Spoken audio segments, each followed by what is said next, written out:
Hello friends, welcome back to Mia spice world. ഇന്നത്തെ video പീച്ചിങ്ങ egg ഫ്രൈൻ്റെ റെസിപ്പിയാണ്. ഈ റെസിപ്പി വളരെ എളുപ്പമാണ്, ഒപ്പം തന്നെ വളരെ ടേസ്റ്റും കൂടിയാണ്. പീച്ചിങ്ങ അധികം കഴിക്കാത്തവരും ഈ റെസിപ്പി വളരെ ഇഷ്ടപ്പെടും.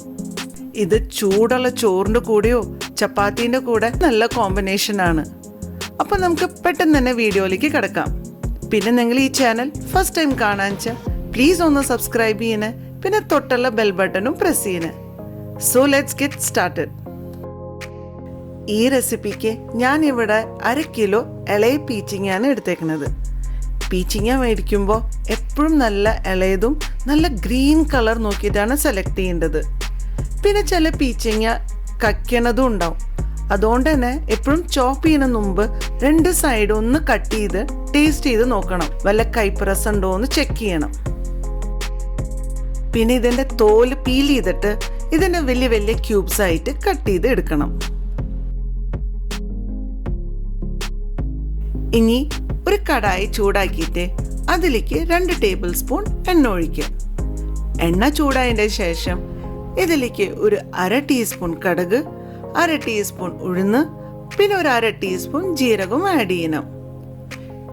എല്ലാം ഒന്ന് പൊട്ടാൻ തുടങ്ങുമ്പോൾ ഇതിലേക്ക് 3 ചുവന്നമുളകും 3 പച്ചമുളകും പിന്നെ കുറച്ച് കറിവേപ്പിലയും കൂടി ഇട്ടിട്ട് ഒന്ന് മിക്സ് ചെയ്യണം.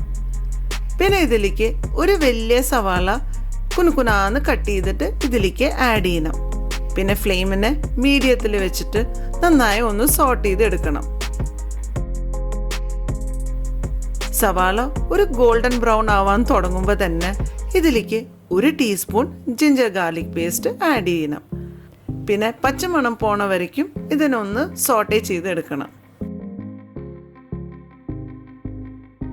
ഇനി ഇതിലേക്ക് ഒരു 1/2 ടീസ്പൂൺ മഞ്ഞൾപ്പൊടിയും പിന്നെ 1 ടീസ്പൂൺ ഗരം മസാലയും ആഡ് ചെയ്തിട്ട് ഫ്ലെയിം ലോയിൽ തന്നെ വെച്ചിട്ട് നന്നായി മിക്സ് ചെയ്യണം.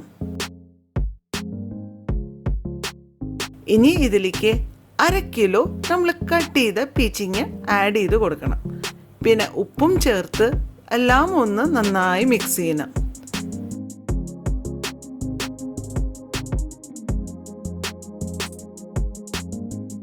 ഇനി ഈ കടായിനെ ക്ലോസ് ചെയ്തിട്ട് ഒരു സ്ലോ ഫ്ലെയിമിൽ തന്നെ ഒരു 5 മിനിറ്റ് കുക്ക് ചെയ്യണം.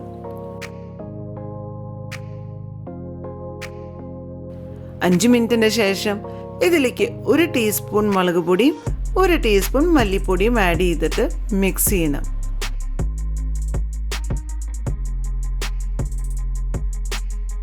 ഇനി 4 മുട്ട ഒന്നൊന്നായിട്ട് ഇതിലേക്ക് പൊട്ടിച്ച് ഒഴിക്കണം. ഇനി തിരിച്ചും നമ്മൾ ഇതിനെ കവർ ചെയ്തിട്ട് ലോ ഫ്ലെയിമിൽ തന്നെ 5 മിനിറ്റ് കുക്ക് ചെയ്യണം. 5 മിനിറ്റിന് ശേഷം നമ്മളൊന്ന് മൂടി തുറന്നിട്ട് മെല്ലെ ഒന്ന് മിക്സ് ചെയ്യണം.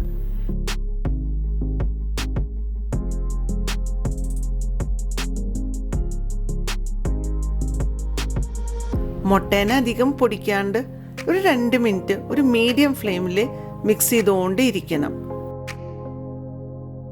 അപ്പോഴേക്കും നമ്മുടെ മുട്ടയൊക്കെ നന്നായി കുക്കായിട്ടുണ്ടാവും. ഫൈനലി കുറച്ച് മല്ലിയിലയും കൂടി ഇട്ടിട്ട് ജസ്റ്റ് ഒന്ന് മിക്സ് ചെയ്തിട്ട് നമുക്ക് ഫ്ലെയിം ഓഫ് ചെയ്യാം. അങ്ങനെ നമ്മുടെ ടേസ്റ്റി ആൻഡ് സൂപ്പർ ഈസി പീച്ചിങ്ങ എഗ് ഫ്രൈ റെഡിയാണ്. നിങ്ങൾ ഈ റെസിപ്പി തീർച്ചയായിട്ടും ട്രൈ ചെയ്യണേ. എനിക്ക് ഉറപ്പാണ് നിങ്ങൾക്കിത് വളരെ ഇഷ്ടപ്പെടും. നിങ്ങൾക്കിത് ഇഷ്ടപ്പെട്ടെങ്കിൽ നിങ്ങളുടെ ഫീഡ്ബാക്കും ഒന്ന് അറിയിക്കണേ. So see you soon in another video. By.